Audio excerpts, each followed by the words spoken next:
Everyone. இன்னைக்கு some useful idioms and phrases நான் உங்களோட ஷேர் பண்ணுறேன். எல்லாத்துக்கும் ரொம்ப யூஸ்ஃபுல்லாக இருக்கும்னு நான் கண்டிப்பாக நம்புகிறேன். ஃபர்ஸ்ட் ஒன்று வந்து பார்த்தீங்கன்னா அட் சிக்ஸஸ் அண்ட் செவன்ஸ், ரொம்ப அது கேஷுவலாக பேசும்போது சொல்லுவாங்க. When I went home I saw everything is sixes and seven அப்படின்னு சொல்லுவாங்க. அப்படின்னா என்ன இருக்குன்னா கலைஞ்சி கண்ணாபின்னான்னு கிடக்கும் இல்லையா? ஸோ அதுதான் வந்து சிக்ஸஸ் அண்ட் செவன்ஸ் அப்படின்னு சொல்லுவாங்க. செகண்ட் ஒன்று வந்து பார்த்தீங்கன்னா add fuel to the flame or fire. Please don't add flame fuel sir, don't add fuel to the flame or fire அப்படின்னு சொன்னோம்னா எரியிற நெருப்பில் எண்ணெய் ஊற்றுறது தமிழில் சொல்லணும் இல்லையா? ஏற்கனவே அங்கே வந்து பார்த்தீங்கன்னா பயங்கரமாக ஒரு பிரச்சனை ஓடிட்டு இருக்கும். இவரு கொஞ்சம் போய் பிரச்சனையை வந்து அதிகமாக்குறது. So that is equivalent. சரிங்களா? நீங்கள் அப்படியே சென்டென்ஸ் வேணால் மேக் பண்ணிக்கலாம். அடுத்து வந்து ஆல் இன் ஆல். இப்போ ஆல் இன் ஆல் எடுத்திங்கன்னா ஒரு ஒர்க் பண்ணுற இடத்துலையே ஒரு டிபார்ட்மெண்ட்லேயே பார்த்தீங்கன்னா ஒரு பர்சன் வந்து பார்த்தீங்கன்னா எல்லா டேலண்ட்டாக இருக்கும்.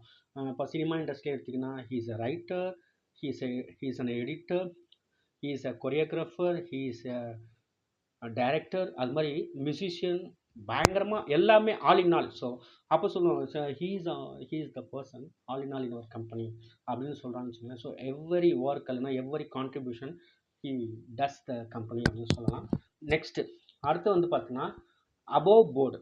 அபோவ் போர்டுனா a person who is honest and straightforward அவங்கள சொல்லலாம்.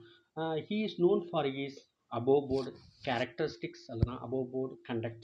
அப்படின்னா அவர் ரொம்ப ஹானஸ்டாக இருப்பார், ஸ்ட்ரைட் ஃபார்வர்டாக இருப்பாருன்றத சொல்லலாம். அடுத்து black and blue. Black and ப்ளூனா இரக்கம் இல்லாமல், டு பீட் மெர்சிலெஸ்லி, இரக்கம் இல்லாமல். The teacher had beaten the student black and blue அப்படின்னா ரொம்ப கடுமையாக ஒரு இரக்கம் இல்லாமல் அடிக்கிறாங்க, ஒரு பனிஷ்மெண்ட் கொடுக்குறாங்க. ஸோ அந்த சுச்சுவேஷன் நம்ம யூஸ் பண்ணுறது. அடுத்தது beat about the bush. Beat about the புஷ்னா some people use to talk round about manner, in round about manner. அது சுற்றி வளைச்சி பேசு. நம்ம சொன்னால் ரொம்ப மூக்கை சுற்றி நாக்கை சுற்றி முகத்தோட அதை பேசும்போது சொல்லணும், சுற்றி வளைச்சி பேசணும். Please come to the point, please talk to the point அப்படின்னு சொல்லணும் இல்லையா? அது மாதிரி இல்லாமல் சுற்றி வளைச்சி பேசுவாங்க இல்லையா? ஸோ அதுதான் வந்து beat about the bush. So normal ஒன்று வந்து ரவுண்ட் அபவுட் மேனர் அப்படின்னு சொல்லலாம். அடுத்து வந்து pulling a China shop. Pulling a China ஷாப்னா ஈக்குவலண்ட்டாக தமிழ் என்ன சொல்லலாம், சிவபூஜையில் கரடி பூந்த மாதிரி வந்து பூந்துட்டான். ஸோ நீங்கள் இப்போ அந்த மாதிரி அதுக்கு சென்டென்ஸ் யூஸ் பண்ணிக்கலாம். அடுத்தது பார்ன் வித் சில்வர் ஸ்பூன் அப்படின்னு சொல்லுவாங்க. இது ரொம்ப ஈஸி, நம்ம யூஸ்வலாக யூஸ் பண்ணுறது தான். பார்ன் வித் சில்வர் ஸ்பூன்னா he was born with a silver spoon in his mouth, so he doesn't care about spending too much of money. அதாவது பிறக்கும் பொழுது ரொம்ப ரிச் ஃபேமிலியில் பிறக்கிறது, வசதி வாய்ப்போட செல்வ செழிப்போட. ஸோ அவங்கள வந்து நான் சொல்லுவாங்க born with silver spoon in his mouth அப்படின்னு சொல்லுவாங்க. அடுத்தது cut and right. Cut and ரைட்னா ஒரு readymade form. We don't have any cut and right formula for this project, we have to work hard அப்படின்னு சொல்கிறான்னு வச்சுக்கோங்களேன். அது இதுக்கு எதுவும் இதே கிடையாது, இந்த வழியில தான் போய் ஆகணும், இதை தான் ஃபுல்லாக ஒர்க் பண்ணி ஆகணும், இதுக்கு ரெடிமேடாக எதுவும் நமக்கு இந்த ப்ராஜெக்ட்டுக்கு இந்த ப்ரோக்ராமுக்கு கிடையாது அப்படின்னு சொல்கிறாங்க. That's right. அடுத்து எவ்ரி டாக் இஸ் டே. அப்படின்னா some people always have difficulties and misfortunes in their life.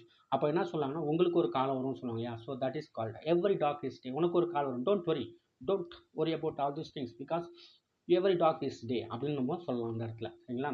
அடுத்து வந்து பார்த்தீங்கன்னா keep one's fingers crossed. Keep one's fingers கிராஸ்னா waiting for something, ஒரு எதிர்பார்த்து சில விஷயத்தை காத்துட்டு இருக்காது. ஒரு ஃப்ரெண்டு வந்து ஒருத்தர் சொல்கிறான்னு வச்சுக்கோங்களேன், ஏ don't keep your fingers crossed because she is loving someone else, I think she is looking for somebody who is richer, அதனால் அப்படின்னு சொல்கிறாங்க. ஸோ ஒரு எக்ஸாம்பிளுக்கு இவர் மனசில் நினச்சிக்கிட்டே இருப்பார். அந்த பொண்ணு பார்த்தீங்கன்னா இவங்கள்ட்ட ஒரு ஃப்ரெண்ட்லியாக பழகிட்டு இருப்பாங்க, இவர் வந்து ஒரு எதிர்பார்த்து காத்துட்டு இருப்பாங்க. ஸோ அந்த மாதிரி சுச்சுவேஷனில் யூஸ் பண்ணலாம். அடுத்து வந்து Latin and Greek. I am not able to understand what he writes and what he speaks because everything is Latin and Greek. அப்படின்னா Latin and Greek அப்படின்னா இந்த இடத்துல அந்த ஏன் சொல்கிறாங்கன்னா which is not able to understand, incomprehensible, illegible. சரிங்களா? அதாவது புரியாது, நமக்கு எழுதியிருக்காதோ அவங்க பேசுகிறதோ புரியாத வந்து லாட்டின் அண்ட் கிரீக்னு சொல்லுவாங்க. Thank you Arun, thank you so much.